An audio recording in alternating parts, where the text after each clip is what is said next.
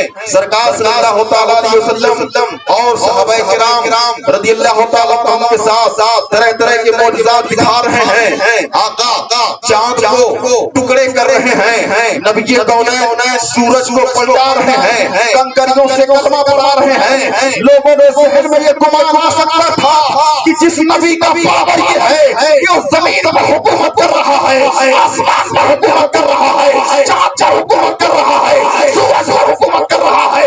وہ نبی ہو سکتا، وہ خدا ہو سکتا ہے. لیکن میلاد مصطفیٰ منا کر ہم نے یہ ثابت کر دیا کہ میرا نبی خدا نہیں ہے، وہ خدا کا بندہ ہے.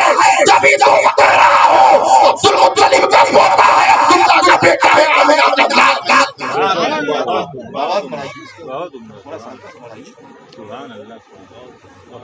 آواز سمجھ میں آ رہی ہے نا؟ بس وہی مقصد. اب دیکھتے چلیے اپنے نبی کی شان ملاحظہ کیجیے. سرکار صلی اللہ علیہ وسلم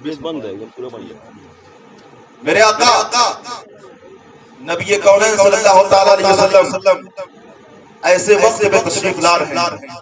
دوشنبہ کا دن ہے، 12 ربیع الاول کی تاریخ میں اختلاف ہے. بعض نے کہا 17، بعض نے کہا 11، بعض نے کہا 9، بعض نے کہا 23. لیکن ہمارے اور آپ کے امام اعلیٰ حضرت عظیم البرکت اپنی تحقیق کرتے ہیں اور تحقیق کرنے کے بعد وہ فرماتے ہیں کہ نبی کونین صلی اللہ علیہ وسلم 12 ربیع الاول کو تشریف لائے. ہم سب کے امام نے تحقیق کی. جملہ دے رہا ہوں غور کیجئے. ہم سب کے امام نے تحقیق کی کہ میرا نبی 12 ربیع الاول کو آیا. اہل حدیث کے محققین نے تحقیق کی، وہ کہتے ہیں میرا نبی 17 ربیع الاول کو آیا. مگر کچھ ایسے لوگ ہیں دیوبندی اور وہابی میں نام لے کر کہہ رہا ہوں ان کے پاس تو کوئی محقق ہی نہیں ہے جو یہ جائزہ ہے کہ میرا نبی اس مہینے میں آیا. ارے نبی تو تمہارا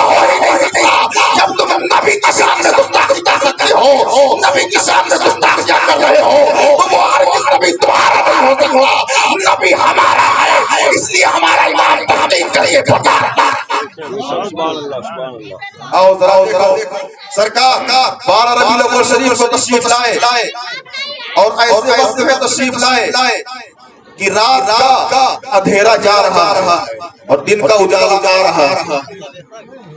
ماشاءاللہ سب یہاں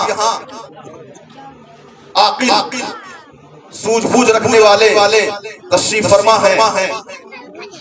ذہن میں ایک سوال پیدا ہوتا ہے کہ پروردگار عالم نے اپنے محبوب کو ایسے وقت میں کیوں بھیجا؟ یا تو دن کے مکمل اجالے میں بھیج دیتا یا تو رات کے مکمل اندھیرے میں بھیج دیتا، لیکن نہیں، نبی کو پروردگار عالم نے رحمت للعالمین بنا کر بھیجا. وما ارسلناک الا رحمۃ للعالمین. اے محبوب ہم نے آپ کو سارے جہان کے لیے رحمت بنا کر بھیجا ہے. نبی کونین صلی اللہ علیہ وسلم اگر دن کے مکمل اجالے میں تشریف لاتے تو رات محروم ہو جاتی کہ نبی کونین مجھ میں تشریف نہیں لائے. اور اگر میرے سرکار رات کے مکمل اندھیرے میں تشریف لاتے تو دن روتا کہ نبی مجھ میں تشریف نہ لائے. ارے قربان جاؤ ایسے نبی پر جو رات اور دن کی فریاد کو بھی پورا کر رہا ہے. اگر ہم گنہگار نبی کی بارگاہ میں فریاد کیا کریں تو نبی کیوں نہیں فریاد کو پہنچیں گے؟ ارے بولو اب بریلی کے امام کی زبان میں فریاد امتی جو کرے خیر زار میں ممکن نہیں کہ خیر فیضر کو خبر.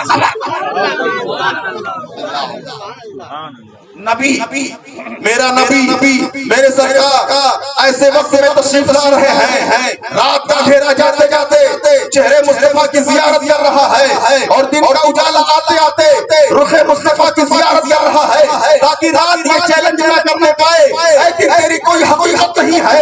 نبی آخری زمان مجھ میں تشریف لائے ہیں یار دن یہ چیلنج نہ کر سکے. اے رات تیری کوئی حقیقت نہیں ہے. رحمت للعالمین مجھ میں تشریف لائے ہیں. میرے سرکار ایسے وقت میں تشریف لا رہے ہیں کہ رات کا اندھیرا جاتے جاتے دیکھ لے، دن کا اجالا آتے آتے دیدار کر لے. اسی شاعر نے اسی طرف کیا کہا مصطفیٰ کی آمد کا وقت کیا نرالا ہے. ارے شمس نرالی ہے دین نکلنے والا.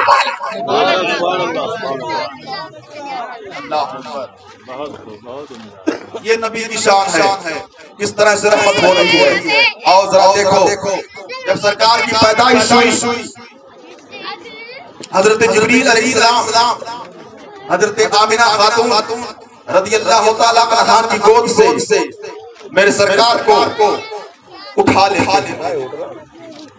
پھر حضرت جبریل علیہ السلام میرے آقا کو ایک ترازو میں رکھ کر وزن کرتے ہیں. نبی کی شان کو ملاحظہ کرنا چاہتے ہیں. ایک ترازو میں میرے ترازو کے ایک پلے میں میرے سرکار ہیں، دوسرے پلے میں حضرت جبریل ایک امتی کو رکھتے ہیں. پھر بھی میرے سرکار کا پلہ بھاری، 2 امتی کو رکھا نبی کا پلہ بھاری، 10 امتی کو رکھا نبی کا پلہ بھاری، 20 امتی کو رکھا نبی کا پلہ بھاری، 1000 امتی کو رکھا نبی کا پلہ بھاری، کروڑوں امتی کو رکھا نبی کا پلہ بھاری، بے شمار لوگوں کو رکھا نبی کا پلہ بھاری. حضرت جبریل علیہ السلام واسطے میں آ کر کہتے ہیں اے فرشتوں بند کرو. ارے خدا کی قسم اگر ساری کائنات کو ایک پلے میں رکھ دیا جائے اور محمد کو ایک پلے میں رکھ دیا جائے تو محمد کا پلہ بھاری. یہ میرے آقا کی شان ہے. سرکار صلی اللہ علیہ وسلم کی جب ولادت بساطت ہوئی اللہ قربان جاؤ اللہ حضرت عظیم البرکت کی شان پر کس قدر ان کو نبی سے عشق تھا. حضرت بلال نبی کونین صلی اللہ علیہ وسلم کے دادا جان حضرت عبد المطلب جب میں سرکار کی پیدائش ہوئی تو آپ سرکار صلی اللہ تعالیٰ علیہ وسلم کو طواف کرانے کے لیے خانہ کعبہ کے پاس جا رہے ہیں. حضرت عبد المطلب خانہ کعبہ کا طواف کرانے کے لیے میرے آقا کو ساتھ لے کر بڑھ رہے ہیں. بھائی یا تو آپ لوگ خاموش ہو جائیں، صحیح سے بیٹھیں تو پھر میں بیان کروں. بچوں کو خاموش رکھیے، پیچھے کریے.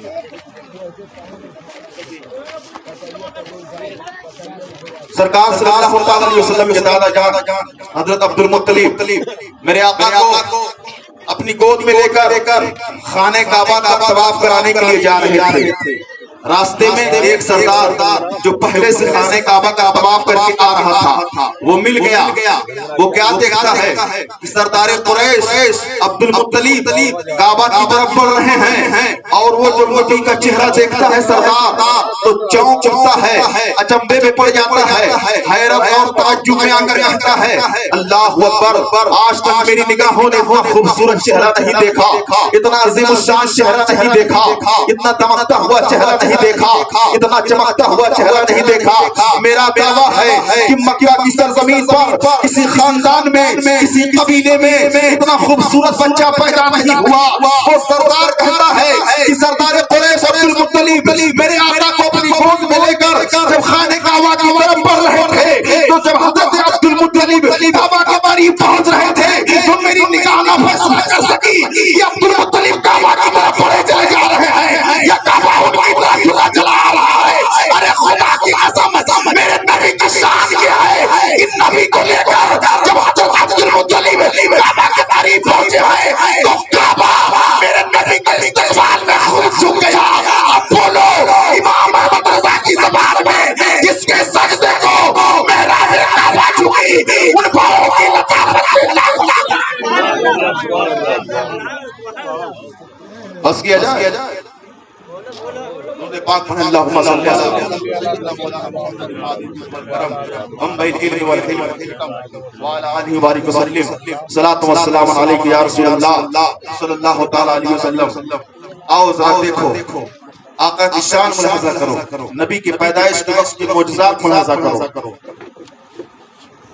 نبی کی ماں ارشاد فرماتی ہیں وَلَدْتُهُ نَظِيفًا وَلَا قَذْرَ عَلَيْهِ. سرکار صلی اللہ علیہ وسلم اس حال میں پیدا ہوئے کہ آپ پر کسی قسم کی کوئی آلودگی نہیں تھی. سرکار ناف بریدہ پیدا اور سرکار ختمہ شدہ پیدا. حضرت حلیمہ فرماتی ہیں جب سرکار کی پیدائش ہوئی تو ایسی روشنی ظاہر ہوئی کہ اس روشنی میں میں نے مشرق و مغرب کو ملاحظہ کر لیا. اور حضرت حلیمہ کیا بیان فرماتے ہیں سنیے. دو روایتیں ہیں. ایک روایت ہے جب سرکار کی پیدائش ہوئی تو حضرت جبریل علیہ السلام نے 3 جھنڈے گاڑے, ایک تو کعبہ پہ, دوسرا مشرق میں اور تیسرا مغرب میں. اور ایک روایت ہے کہ جب سرکار کی پیدائش ہوئی تو حضرت جبریل علیہ السلام 4 جھنڈے گاڑے, ایک کعبہ پر, دوسرا پورب میں, تیسرا پچھم میں اور چوتھا سدرۃ المنتہا پر. یہ کیوں پروردگار عالم جھنڈا کیوں گاڑ رہا ہے؟ آپ ذرا غور کیجئے اور ذہن پر زور دے کر سوچئے کہ جہاں تک انڈیا ہے وہاں تک ہندوستانی پرچم آپ کو دیکھنے کو ملے گا. پاکستان میں جائیں گے تو پاکستانی پرچم دیکھنے کو ملے گا. ایران میں جائیں گے, عراق میں جائیں گے, کہیں بھی جائیں, کسی بھی ملک میں جائیں, دنیا کے کسی بھی خطے یا کسی بھی چپے میں جائیں تو آپ کو ہر ملک اور ہر حکومت کا الگ الگ پرچم ملے گا. جہاں پرچم الگ ہوگا, جھنڈا الگ ہوگا, پتہ چل جائے گا یہاں سے دوسری کوئی حکومت آ رہی ہے, یہ ہندوستان کی حکومت ہے, یہ پاکستان کی حکومت ہے, یہ ایران کی حکومت ہے, یہ عراق کی حکومت ہے, یہ عرب کی حکومت ہے.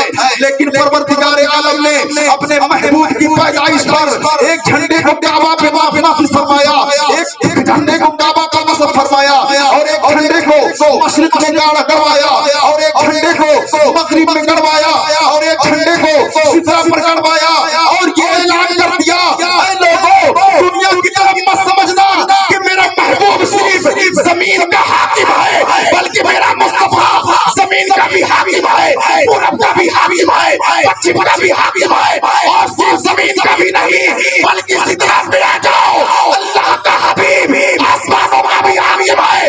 ابھی امام احمد رضا فاضل بریلوی علیہ رحمۃ اللہ کی زبان میں بولیے فرش والے تیری شوکت کا وہ لوگ کیا جانے, ارے خدا عرش پہ اٹھتا ہے فرائے والا. نعرہ رسالت اعلیٰ حضرت حضرت علامہ مولانا محمد شعبان صاحب نعرہ تکبیر. مولا کریم آپ لوگوں کو سلامت رکھے. دیکھیے سرکار صلی اللہ تعالی علیہ وسلم کی ولادت کے وقت بے شمار معجزات ظاہر ہوئے. ایسا ہوا سرکار جب پیدا ہوئے اچانک سرکار حضرت آمینہ کی گود سے غائب ہو گئے. اور سرکار کی دائی کون تھی معلوم ہے؟ حضرت شفا. حضرت شفا یہ حضرت عبد الرحمن بن عوف کی ماں. حضرت شفا فرماتی ہیں کہ سرکار غائب ہو گئے حضرت آمینہ خاتون کی گود سے. مجھے غم ہوا، رنج ہوا. میں حضرت آمینہ خاتون حضرت آمینہ بہن کی طرف متوجہ ہوئی. پھر کیا دیکھتی ہوں کہ تھوڑی دیر کے بعد غیب سے آواز آ رہی تھی کہ امام الانبیاء ہیں، انہیں مشرق و مغرب کی سیر کرا دو، انہیں پورب اور پچھم کو دکھا دو. یہ وہ نبی ہے، یہ وہ پیغمبر ہے، یہ وہ رسول ہے جس کی حکومت نہ صرف ہند میں رہے گی، نہ صرف عراق میں رہے گی، نہ صرف عرب میں رہے گی، بلکہ مشرق میں بھی رہے گی اور دکھا دو محبوب کو. ساری حکومتیں دکھا دو، پوری کائنات کو دکھا دو کہ محبوب یہ خطہ، یہ جبہ سب آپ کے زیر حکم ہوگا، زیر تسخیر ہوگا. میرے آقا صلی اللہ تعالیٰ علیہ وسلم کی جب ولادت بسعادت ہوئی تو اس وقت مکہ میں تیل کی بڑی قلت تھی. اس وقت تیل کی اتنی سہولیات نہیں ہوا کرتی تھی. بہت سے گھر ایسے ہوا کرتے تھے جو تاریخ رہتے، اندھیرے میں رہتے، گھر والے روشنی اور چراغاں نہیں کر پاتے تھے. لیکن آقا کی جب آمد ہوئی تو حضرت آمینہ خاتون کا گھر چمک رہا تھا، دمک رہا تھا. ایک یہودیہ خاتون نبی کی ماں کی بارگاہ میں حاضر ہو کر عرض کرتی ہے، اے آمینہ بہن یہ بتاؤ کہ اس وقت مکہ میں تو تیل کی بڑی قلت ہے، لیکن تمہارے گھر میں رات بھر روشنی کیسے رہتی ہے؟ تو نبی کی ماں ارشاد فرماتی ہے، سنو ایمان تازہ ہو جائے گا. نبی کی ماں ارشاد فرماتی ہے، اے پوچھنے والی سن، تو پوچھ رہی ہے کہ تیرے گھر میں رات بھر روشنی کیسے رہتی ہے؟ سن، جب سے میرے بیٹے محمد کی ولادت ہوئی ہے تب سے میں نے اپنے مکان میں چراغ جلایا ہی نہیں. نبی کے نور کی وہ روشنی پھیلی ہے کہ جو دیوار چمک رہے ہیں، اندیشی سے چمک رہے ہیں. اعلیٰ حضرت عظیم البرکت مجدد دین و ملت امام احمد رضا خان فاضل بریلوی علیہ رحمۃ الرحمٰن نے اسی طرح اشارہ کیا. اندیشی سے جلا چمکنے لگے، جلوہ ریزی دعوت پہ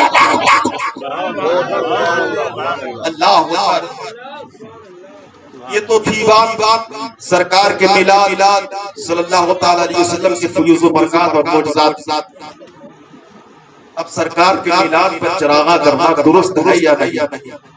اگر درست ہے لائٹ جلانا، روشنی کا اہتمام کرنا، تو اس کا ثبوت کیا ہے؟ نبی کونین صلی اللہ تعالی علیہ وسلم کی اس وقت ولادت ہوئی. ایک شخص تورات و زبور کا بڑا زبردست عالم تھا. وہ مکہ کی گلیوں میں گیا، مکہ کی گلیوں میں جا کر لوگوں سے پوچھتا ہے، یہ بتاؤ کیا کسی کے ہاں بچہ پیدا ہوا ہے؟ تو مکہ والوں نے کہا، ہمارے ہاں بچہ تو پیدا ہوتا ہی رہتا ہے، لیکن تم یہ بتاؤ کہ آج ہی کیوں پوچھ رہے ہیں؟ کل کیوں نہیں پوچھے یا اس سے پہلے کیوں نہیں پوچھے؟ وہ کہتا ہے، کل رات میں نے آسمان پر ایک ستارہ دیکھا تھا جو چمک رہا تھا، اور وہ ستارہ اس بات پر دلالت کر رہا ہے کہ نبی آخر الزمان تشریف لا چکے ہیں مکہ کی سرزمین پر. وہ یہودی نبی کونین کو مکہ کی گلیوں میں تلاش کر رہا ہے، مکہ کے گلیوں میں ڈھونڈ رہا ہے، اور دلیل کیا دے رہا ہے کہ آسمان پر ایک ستارہ میں نے چمکتا ہوا دیکھا تھا جو نبی آخر الزمان کی ولادت پر دلالت کر رہا ہے. اب یہی پر آپ نتیجہ نکالیے، اے میرے پروردگار، تو تو ساری کائنات کا خالق ہے اور مالک ہے، پروردگار عالم، تو رب ہے، تو اپنے محبوب کی ولادت پر آسمان پر ستارے کو چمکا سکتا ہے. ہم تیرے بندے ہیں، ہم آسمان پر ستارے کو تو نہیں چمکا سکتے، لیکن 12 ربیع الاول کو جس دن تیرا محبوب آیا اس دن ہم اپنے گھروں کو ضرور چلا کر. تو 12 ربیع الاول کو چراغاں کرنا ہما شما کی سنت نہیں، یہ رب العالمین کی سنت ہے جس نے کائنات کو پیدا کیا.